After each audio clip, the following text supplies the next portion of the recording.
Olá, bem-vindos a mais uma edição do programa Conexões.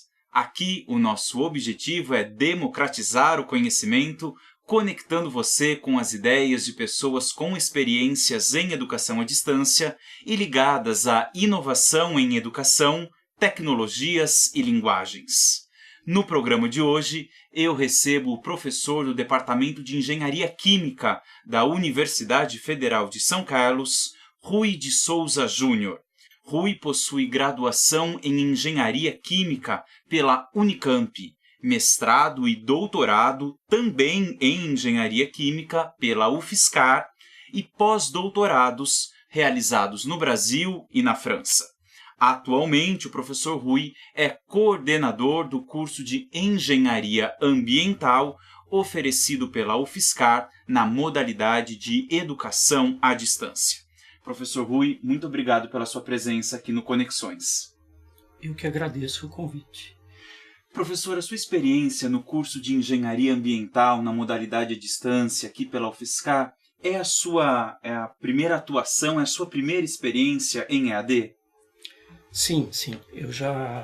Quando eu comecei a atuar no curso de Engenharia Ambiental à distância, né, a minha experiência era toda do ensino presencial, né? Então foi a minha primeira experiência, né? E um desafio, né? E o senhor começou a atuar como professor da Engenharia Ambiental aqui na UFSCar antes mesmo de ser professor da nossa instituição, é isso? Estando em Piracicaba? Isso. No ano de 2009 que eu terminei o meu pós-doutorado, né? Eu era docente da Unimep, Universidade Metodista de Piracicaba, e eu já comecei a formular, pensar nesse curso. Porque, como a gente sabe, o curso à distância ele tem toda uma preparação que é feita, né? Então, essa etapa de preparação de material, né? De estudo das melhores metodologias, né? Para levar os conteúdos aos alunos, né? Ela foi feita até mesmo antes de eu entrar como docente aqui da UFSCar. Aí, em particular, né, a questão da aplicação mesmo da disciplina foi concomitantemente, né? Foi em 2010. Entendi. Então, enquanto você planejava a disciplina para o curso, você ainda era professor na Unimep. Isso. Quando começou a aplicar a disciplina, oferecer a disciplina, deu certo de vir se tornar professor também. Isso aí, foi no ano de 2010. Legal. E que adaptações o senhor sentiu necessárias na sua postura enquanto professor para passar a ensinar na modalidade à distância? Quer dizer, que estratégias tiveram que passar a ser desenvolvidas ou que práticas pedagógicas foram sendo colocadas em práticas, professor, que até então não eram no ensino presencial? Quando vem essa questão de trabalhar no ensino à distância, né? Aquele primeiro impacto que vem é de pensar naquela questão do receio de perder essa comunicação presencial, né? Essa comunicação primária presencial, né? Que a nível de ensino, ela facilita o quê? Facilita não só você estar transmitindo conteúdo, facilita você levar os alunos à reflexão, você estimular a criatividade dos alunos. Então, quando se fala em ensino à distância, vem aquele primeiro receio, né? Que depois é superado, né? Mas vem aquele primeiro receio de perder essas características tão importantes do ensino, que não é só transmitir o conhecimento. É você levar o aluno a refletir, você estimular a criatividade do aluno, enfim, né? E aí, mas quando eu vim para cá, que eu vi que tinha toda essa preparação, né? Aí eu já fiquei mais tranquilo, porque a gente tem um suporte muito grande, né? Então, por exemplo, a minha disciplina, que era uma disciplina de laboratório, né? Uma videoaula de uma aula de laboratório. Puxa, mas como que a gente vai colocar isso?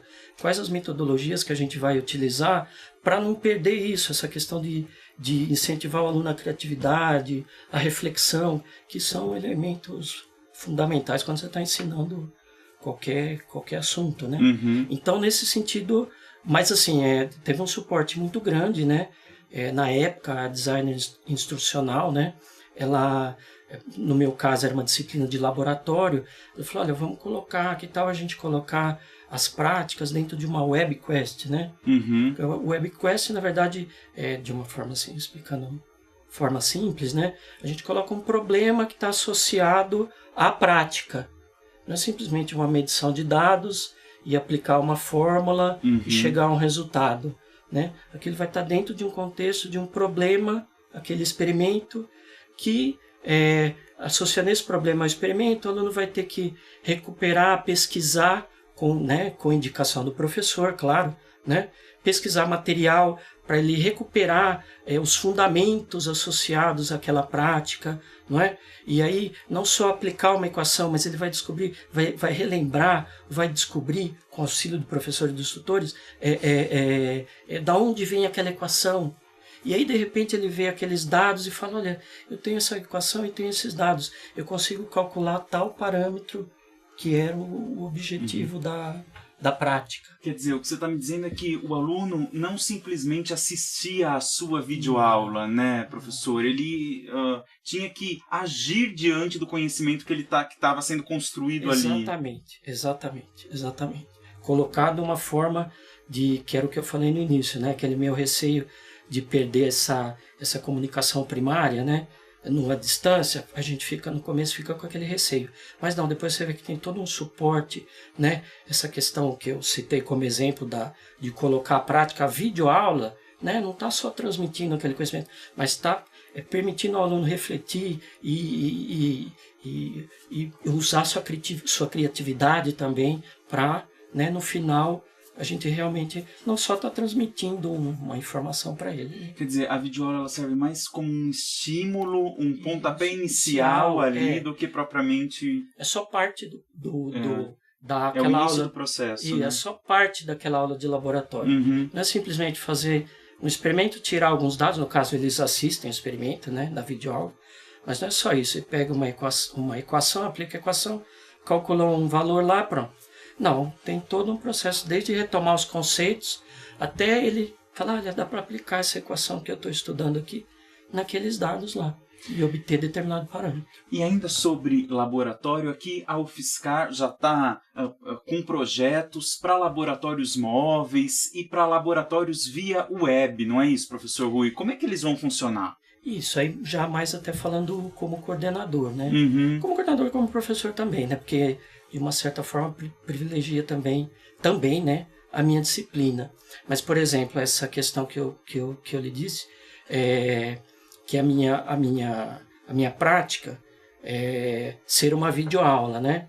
Mas a gente tem o projeto, né, que inclusive já foi avaliado e já está caminhando, né? Para quê? Para, ao invés de o aluno simplesmente assistir aquela videoaula, claro que dentro desse contexto que eu já expliquei, né, tentando estimular a criatividade, a reflexão, mas ao invés de ele assistir a videoaula, a gente pode usar o laboratório que tem aqui na UFSCar, né, e o aluno acessando do polo, né, ele pode não só assistir o experimento, mas ele pode realizar o experimento, tá certo? Isso seria o Web Lab, né? Isso seria mais especificamente que é um projeto que existe para a minha disciplina, né? Porque nesse caso são experimentos mais específicos.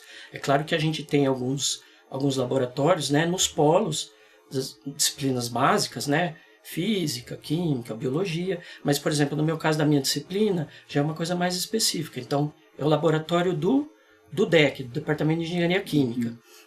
Por enquanto, o aluno assiste a aula, mas futuramente essa ideia desse Web Lab, ele pode fazer o experimento do polo, né? Ele não só aperta o botão para assistir a videoaula, ele aperta o botão para ligar um equipamento, para acionar um agitador, enfim, para realizar o experimento. E além disso, aí já é um projeto que já foram contemplados alguns experimentos, né? Esses já foram contemplados alguns experimentos de laboratórios móveis, né? Então, foi feita a aquisição de alguns equipamentos aqui, por exemplo, ministração de tratamento de água, um outro equipamento para monitoramento da qualidade do ar, enfim, equipamentos diversos que podem ir até o polo, né, para Isso daí, na verdade, é uma afirmação da estrutura laboratorial do curso, né? Além dos equipamentos nos polos, dos experimentos nos polos, além das videoaulas, os web labs e os laboratórios móveis. Que a UFSCar leva até os polos de apoio presencial. Isso. Né? A gente citou por diversas vezes, a sua disciplina é de Laboratório dos Fundamentos da Engenharia Ambiental, é isso? Isso.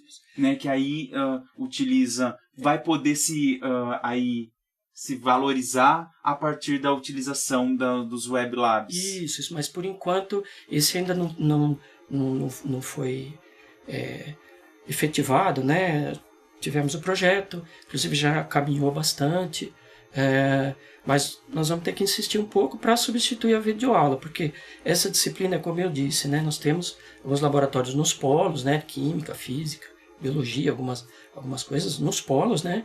Mas, por exemplo, Laboratório de Fundamentos da Engenharia Ambiental é uma coisa muito específica que a gente usa o laboratório aqui do DEC, né? Fenômenos de transporte e operações unitárias. Então a gente utiliza o laboratório aqui do Departamento de Engenharia Química. Então já é uma coisa mais específica, que não tem no polo. Então a gente, por enquanto, o aluno assiste a aula aqui, por exemplo, né? A videoaula. Mas quem sabe no futuro o Web Lab, né?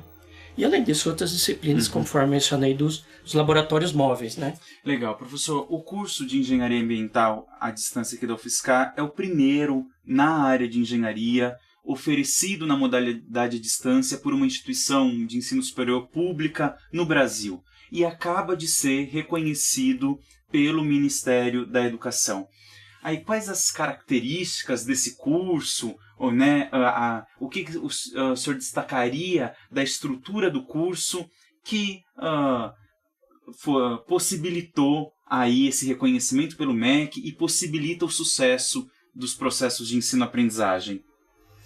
Esse curso, né, ele é um curso que ele é um curso especial, né, dentro da área de engenharia ambiental, no sentido que ele é bastante voltado mesmo para as tecnologias, né, de mitigação dos impactos ambientais mesmo, né, para remediar, para controlar, para reduzir os impactos ambientais, realmente o aluno agir diante das situações problema, né?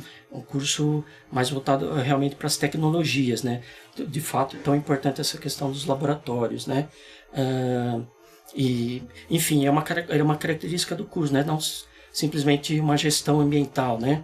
Mas realmente voltado para as tecnologias, né? De mitigação dos impactos ambientais, né? E isso é uma coisa importante, né? Isso é uma coisa, um destaque importante do curso, né? Mas dentro dessa, de novo, a gente volta para aquela preocupação, né? Das atividades práticas, do laboratório, enfim. Que a UFSCar tem conseguido oferecer aos alunos, né? Desde aí das suas primeiras turmas. Isso, tanto nos polos, né? Com a estrutura dos polos, né?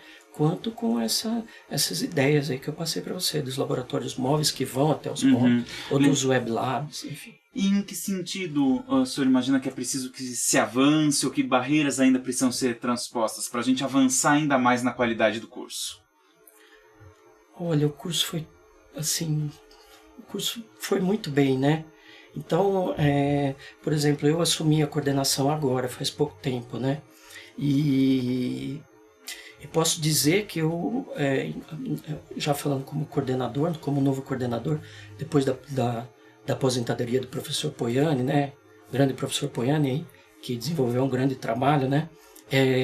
Eu assumi isso agora, faz pouco tempo, mas já tem toda uma estrutura que está muito bem montada, né? Com o suporte da SEAD também, né? O curso e toda a estrutura que existe. Então, o curso está muito bem montado, né? Mas existem a gente precisa manter essa qualidade, né? A gente foi muito bem no ENAD, de centenas de cursos aí. O curso de Engenharia Ambiental da UFSCar ficou em 14º.